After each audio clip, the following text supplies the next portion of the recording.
నమస్తే అండి. నేను పద్మసు. మనకి మాట్లాడుకోవడానికి ప్రతిరోజు ఏదో ఒక కొత్త విషయం దొరుకుతూనే ఉందండి. ఈ పేపర్ చూసినా, ఏ పత్రిక తిరగేసినా, టీవీలో న్యూస్ చూసినా, యూట్యూబ్‌లో చూసినా ప్రతిరోజు ఒక కొత్త వార్త. మనకి మనసుని బాధ కలిగించేది. అంటే మాట్లాడకుండా ఉండలేక. మనం కూడా ఒక సమాజంలో ఉన్నాం కదా! మనం కూడా అందులో మనుషులం కదా! ఇలాంటివేవైనా జరిగినప్పుడు, అంటే జరగకూడని సంఘటనలు జరిగినప్పుడు తప్పకుండా స్పందించడం నా గుణం. నువ్వేం చేస్తావు అంటే ఏమి చేయమండి. ఒక మామూలు సమాజంలో ఒక వ్యక్తిగా కొంచెం బాధపడ్డం, కొంచెం ఆలోచన, అయ్యో! ఇలాంటి అందరూ ఎందుకిలా జరుగుతుంది? దీనికి మనం కూడా సమాజంలో ఒక భాగం కదా! ఏ రకంగా చేస్తే ఇలాంటివి జరగకుండా ఉంటాయి? అందరిలో ఇలాంటి ఆలోచనలు మారడానికి ఏం చేయాలి? అని చెప్పి స్పందించకుండా ఉండలేక, ఆ బాధ అలాంటి జరిగిన సంఘటన కలిగించిన బాధ వల్ల మాట్లాడుతున్నాను. నేను పేపర్ చూడకముందే యూట్యూబ్‌లో అవి ఏమి నేను చూడకముందే మా అక్క చెప్పిందమాట. కాకినాడలో వాళ్ళ ఇంటి ముందు నుంచి వాళ్ళు బజార్‌కెళ్ళాలంటే ఆ రోడ్డు మించి వెళ్ళాలి. అదే రోడ్డు మించి వాళ్ళు వెళ్ళాలన్నమాట. ఇలా మేము బ వెళ్తున్నాం బయటికి. వెళ్తుంటే అక్కడంతా విపరీతమైన జనం, పోలీసులు హడావిడిగా ఉంది. ఏంటని కనుక్కుంటే చెప్పారు. ఆ ఇంట్లో ఉన్న వ్యక్తి అతను తన పిల్లల్ని తనే చంపేశాడు. చిన్న పిల్లలు ఎల్‌కేజీ, యూకేజీ చదివే పిల్లలు. వాళ్ళని అతను చంపేశాడు. మంచి ఉద్యోగం చేస్తున్నాడు. ఏదో మంచి ఓఎన్‌జీసీ కంపెనీలో. అని తను చెప్పేసి చాలా బాధ అనిపించింది. తర్వాత కూడా వచ్చి మాట్లాడగానే ఒకటే అన్నాను నేను. అందరూ రకరకాలుగా అనుకుంటున్నారు. ఇది, అది అన్నీ చెప్తే తప్పనిసరిగా అతనికి ఏదో మానసికమైన అనారోగ్యమే అది. మామూలుగా మామూలు వాళ్ళెవరు అలాంటి పనులు చేయరు. అది తీవ్రమైన మానసిక అనారోగ్యం. అందువల్ల అతను అలా చేశాడు అని చెప్పి చాలా బాధపడ్డాం. తర్వాత కూడా వాళ్ళ ఫ్రెండ్ వాళ్ళ ఇంటి పక్కనే ఉంటారన్నమాట వీళ్ళు. ఆ ఇల్లు కాక పక్కిల్లు మా అక్కోళ్ళ ఫ్రెండ్స్ ఉంటారు. ఆవిడ హైదరాబాద్‌లో ఉన్నారట. ఆవిడ ఫోన్ చేసి, "ఆ పిల్లలు ఎప్పుడు వీధిలో సైకిల్ అవి తొక్కుకుంటూ ఉంటారండి. నేనెప్పుడు చూసేదాన్ని. చిన్న పిల్లలండి ఎల్‌కేజీ, యూకేజీయో ఫస్ట్ స్టాండర్డ్ అంతే 6, 7 ఏళ్ల పిల్లలండి. అసలు ఇలా ఇలా జరిగి ఎవ్వరికైనా మనసు కలత చెందుతుంది, బాధ కలుగుతుంది, అతని మీద కోపం వస్తుంది. అన్నీ మనకొస్తాయి. కానీ ఏదైనా ఇలాంటి సంఘటన జరిగినప్పుడు అసలు ఎదురు చూసి పోలీసులున్నారు కదండీ! వాళ్ళొచ్చారు, రంగంలోకి దిగారు, ఇన్వెస్టిగేషన్ చేస్తున్నారు. చెప్తారు కదా! ఈ లోపలనే రకరకాల యూట్యూబ్‌లో ఈ ఛానెల్స్ వాళ్ళు ఏవేవో ఊహించేసుకుని ఆల్రెడీ భర్త చనిపోయి, పిల్లలు చనిపోయి, పడుతున్న అమ్మాయి మనోవేదన అసలు అర్థం చేసుకోకుండా ఇంకా ఏవేవో ఎవరికి బుర్రలోకి ఏదొస్తే అది ఏది ఆలోచిస్తే ఆ ఆలోచన వాళ్ళ ఇష్టం వచ్చినట్టు దాన్ని విశ్లేషించేయడం, పెట్టేయడం. అది ఒక కుటుంబానికి ఎంత బాధ కలిగిస్తుందండి. మనకేమైనా అలా జరిగితే మనం బాధపడతాం కదా! ఆ మినిమమ్ ఆలోచన కూడా లేకుండా ఏమో నాకు తెలీదు ఎందుకు చాలామంది అలా ఒక సంఘటన ఇలా జరగకుండానే ఎవరి విశ్లేషణ వాళ్ళది.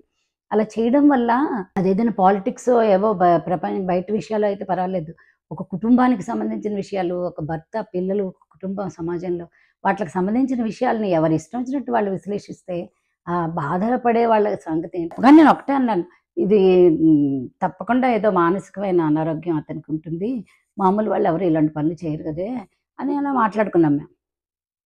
నిజంగానండి ఆ పిల్లలు ఏ ఇంటర్మీడియేట్‌కొచ్చో, ఏ ఎంట్రన్స్‌లో సరిగ్గా రాయలేకో, కాలేజీలో సీట్లొస్తే డబ్బు ఎక్కువ పెట్టి ఇతను చదివించలేకో, ఉద్యోగాలు డబ్బు లేక రాకో, అలాంటి పరిస్థితుల్లో ఏదైనా డిప్రెషన్ అనేది సహజం. అది కూడా చంపేసేంత, చచ్చిపోయేంత రాకూడదు కదా! అలాంటి అది అలా ఏమీ లేకుండా ఒక ఎల్‌కేజీ, యూకేజీ చదివే పిల్లలు ఈ పోటీ ప్రపంచంలో బతకలేరు. వాళ్ళకి కష్టమైపోతుంది అని చెప్పి చిన్న విషయాన్ని భూతద్దంలో చూసి అంత భయపడిపోయి తన్ని తను చంపుకుని అంత పసిపిల్లల్ని చంపేసి చేతులు ఎలా వచ్చాయి అతనికంటే ఆ టైంలో అది పని చేయదన్నమాట. ఇది ఒక కెమికల్ ఇంబాలెన్స్ బ్రెయిన్‌లో. మన శరీరానికి నువ్వు ఇంతలా ఎలా చెప్తున్నావంటే ఎన్నో కేసులు ఇక్కడ చూస్తున్నాం కదండీ! ఎన్నో తెల్లార్లేస్తే అన్నీ ఇవే చూస్తున్నాం. ఇంత ఏదైనా అసాధారణంగా జరిగేవైతే తప్పకుండా ఇప్పుడేదో కక్షలు, కార్పణ్యాలు, ఆస్తుల గొడవలు, ఏవో భార్యాభర్తల గొడవలు, చంపేసుకోవడాలు తెల్లార్లేస్తే అదే ఏదో సుప్రభాతంలాగా ఏ పేపర్ చూసినా, ఏ టీవీ ఛానెల్స్ చూసినా ఇవే వింటూనే ఉన్నాం. కానీ ఇవి అసాధారణమైన విషయాలు జరిగినప్పుడు తప్పకుండా మనం దాని గురించి కూలంకషంగా ఆలోచించి అసలు ఎందుకు ఇలా జరుగుతున్నాయి? ఇలా జరగకుండా వీళ్ళు అసలు ఎందుకు ఏమైనా చేయొచ్చా? తప్పకుండా చేయాలండి.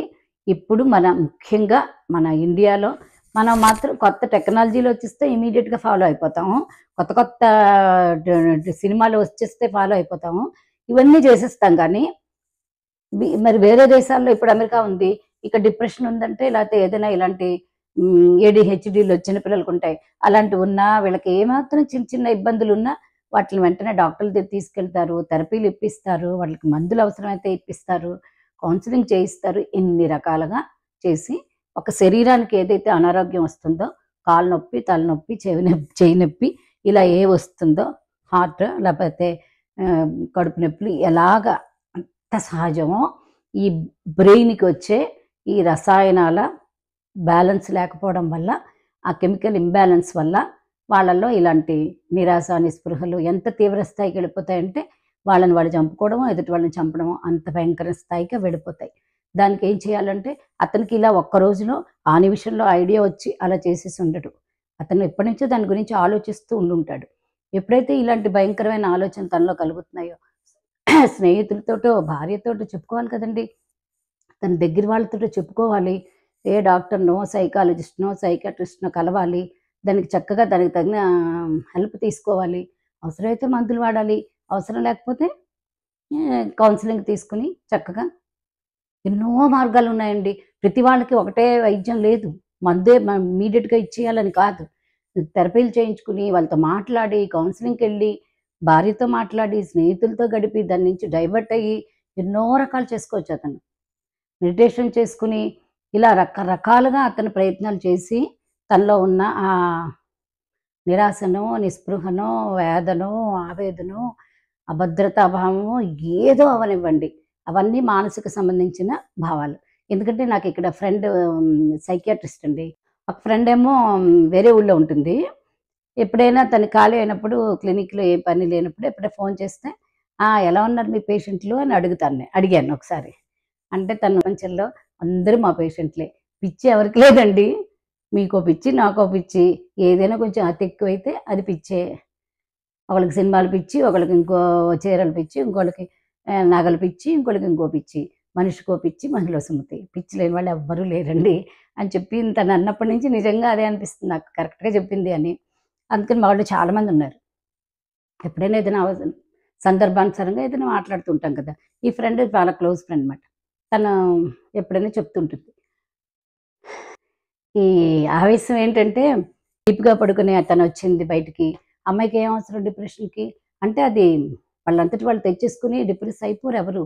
అది కూడా గుండె నొప్పి ఎందుకు వచ్చింది అని ఎవరైనా తిడతామా, నీ లంగ్స్ ఇన్ఫెక్షన్ ఎందుకు వచ్చింది, నీకు కాళ్ళు ఎందుకు విరిగాయి అని ఎవరు తిట్టరు కదా. వాళ్ళని బ్లేమ్ చేయరు, వాళ్ళని చిన్నచూపు చూడరు అలాంటి వాళ్ళని. అలాగే ఇది కూడా శరీరంలో అతి ముఖ్యమైన భాగం. కాళ్ళు లేకపోతే బతకచ్చు, చేతులు లేకపోతే బతకచ్చు. చూస్తున్నాం కదా మనం యూట్యూబ్ వీడియోలో, అసలు చేతులుండవు కాళ్ళుండవు, వాళ్ళు బతుకులు బ్రహ్మాండంగా బతికిస్తున్నారు పనులు చేసుకుని. అవన్నీ అవేవి లేకపోయినా ఇది ఒక్కటి ఉంటే బతకచ్చు. ఇదే పాడైపోయింది అనుకోండి ఇంకేం బతుకుతారు. ఈ బుద్ధిని సరైన మార్గంలో ఉండాలంటే తప్పకుండా దాన్ని కూడా మిగతా శరీర అవయవాలన్నీ ఎలాంటివో అది కూడా అలాంటిదే. అది ఎందుకు దానికి చిన్న చూపు అంటే సరైన అవగాహన లేక. మన ఇంకో ఫ్రెండ్ అంటుంది, అసలు మన ఇండియాలో సైకియాట్రిస్టులు సైకాలజిస్టులు ఎందుకండి, మన ఫ్యామిలీయే మనకు చాలంటే ఏవి ఆ ఫ్యామిలీలు. ఒకప్పుడు ఉండేవారు, తాతయ్య అని వెళ్ళి దగ్గరికి వెళ్ళి చెప్తే బాబాయ్ నాకు ఇలా వచ్చింది, తాతయ్య నాకు ఇలా వచ్చింది, నాయనమ్మ ఇలా వచ్చింది. ఏరండి తాతయ్యలు నాయనమ్మలు బాబాయ్లు, భుజం మీద చేసుకుని కబుర్లు చెప్పే బాబాయ్లు ఉన్నారా, బండి మీద కూర్చోబెట్టుకుని ఊరంతా తిప్పే మేనమామలు ఉన్నారా. టైం అయిపోయాయి ఆ రోజులు ఇప్పుడు లేవు, మళ్ళీ ఎప్పుడు వస్తాయి మనకు తెలియదు. కుటుంబం మనకి అవసరం లేదు, మన ఇండియాలో అసలు ఈ కల్చర్ లేదు అంటే లేదు. మన ఇండియాలో ఈ కల్చర్ వచ్చేసింది, వెస్ట్రన్ కల్చర్ అంతా వచ్చింది. ఉమ్మడి కుటుంబాలు లేవు, అన్నీ న్యూక్లియర్ ఫ్యామిలీస్, భార్య భర్త పిల్లలు, ఇద్దరు ఉద్యోగాలు చేస్తే ఇంక పిల్లలకి సమయమే ఉండదు. ఇలా ఇన్ని రకాలుగా మనం కూడా ఈ కొత్త నాగరికత అలవాటు చేసుకున్నాం. అలాంటప్పుడు ఇవి కూడా అలవాటు చేసుకోవాలి. ఇవి మళ్ళీ అలవాటు చేసుకోకుండా మందులు వేసుకోకుండా దాని చుట్టుపక్కల వాళ్ళు ఎవరు అసలు ముందు ఆ చుట్టుపక్కల వాళ్ళకి అందరికీ ఎంత అవగాహన కలిగించాలండి. ఎవరికైనా ఒంట్లో బాగోలేకపోతే సింపతి లేదు, అనవసరంగా అసలు ఈ యాంటీ డిప్రెసెంట్స్ వాడడం కానీ అదేదో పెద్ద తప్పులాగా చెప్పుకుంటే వాళ్ళకేసి వింతగా చూడడం, జాలిగా చూడడం, లేకపోతే తేడాగా చూడడం ఏమిటో ఇవన్నీ మరి. ఇంతంత నాగరికత అంటాము, ఇంతంత ఐఫోన్లు కొత్త కొత్త టెక్నాలజీలు వాడేస్తారు కానీ, కొన్ని విషయాల్లో మాత్రం ఇంకా ముందుకెళ్ళలేదు. ఆలోచన ముందుకు వెళ్ళలేదు. దయచేసి పెద్దవాళ్ళు, చిన్నవాళ్ళు అందరికీ కూడా, చిన్న పిల్లలు కూడా ఉండొచ్చు. చాలా చిన్న పిల్లలు కూడా ఉండొచ్చు. ఎవ్వరికైనా రావచ్చు. అన్ని అనారోగ్యాలు శరీరానికి వచ్చినట్టే బుద్ధికి, బ్రెయిన్‌కి కూడా రావచ్చు. చక్కగా దానికి తగిన డాక్టర్ల దగ్గరికి వెళ్ళో, స్నేహితులతో చెప్పుకునో, హ్మ్, అవస్ ఏ ఏదో ఒకటి చేసి అందులోంచి బయటపడే మార్గాలు సవాలక్షలున్నాయండి. అవన్నీ మానేసి పసిపిల్లలు వాళ్ళకేం తెలుసండి? ఆ చంటి పిల్లల్ని చంపేసుకుని అతను తన ప్రాణం తనే కోల్పోయి ఏం సాధిస్తారు? వాళ్ళకేం తెలీదు. ఆ టైంలో వాళ్ళది తప్పు పట్టడానికి కూడా లేదుట. వాళ్ళ బ్రెయిన్ అదే కరెక్ట్ అనిపిస్తుంది వాళ్ళకి. అందుకని అలా అనిపించకుండా ఏదో మానసికమైన తేడా ఉంది నాకు అని అనిపించినప్పుడే వెంటనే డాక్టర్‌లని సంప్రదించి దానికి తగిన వైద్యం చేయించుకుని చక్కగా మళ్ళీ మామూలు మనుషులయ్యి అలాంటి సమస్యలన్నింటిలోంచి బయటపడొచ్చు. ఎంత పెరిగిపోయింది వైద్యం. ఎంత ఎన్ని రకాలున్నాయండి. ఆల్టర్‌నేటివ్ మెడిసిన్ అంటారు, ఇదంటారు, అదంటారు. రకరకాలొచ్చేసాయి ఇప్పుడు. అసలు అందుబాటులో లేనివి అంటూ ఏమీ లేవు మనకి. అందుకని ఏదో ఒక ప్రయత్నం చేసి బతుకుంటే బలుసాకు తినొచ్చంటారు. ప్రాణం కన్నా విలువైందేముంది? అసలు ఆలోచించితే చనిపోయిన అతని భార్య గురించి ఆలోచిస్తే గుండె చెరువైపోతుందన్నమాట.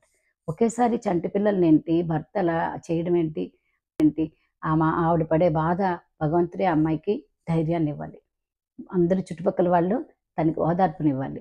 అంతేగాని చిన్న చూపు చూడడమో, లేకపోతే ఇంకా 4 రాళ్ళు వేసి బాధపెట్టడమో చేయకుండా, కొంచెం ఏదైనా ఒక కొత్త సంఘటన జరిగితే మీద పడిపోయి, ఎవరి ఇష్టం వచ్చినట్టు వాళ్ళు విశ్లేషించేసి ఏం చేస్తారండి? ఏం సాధిస్తారు?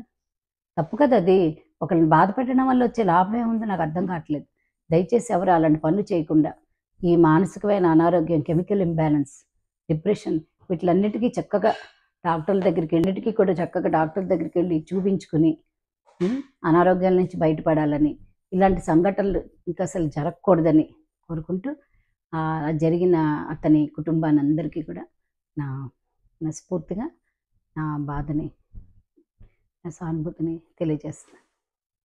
అందరూ దీన్ని ఆలోచింతురుగాక.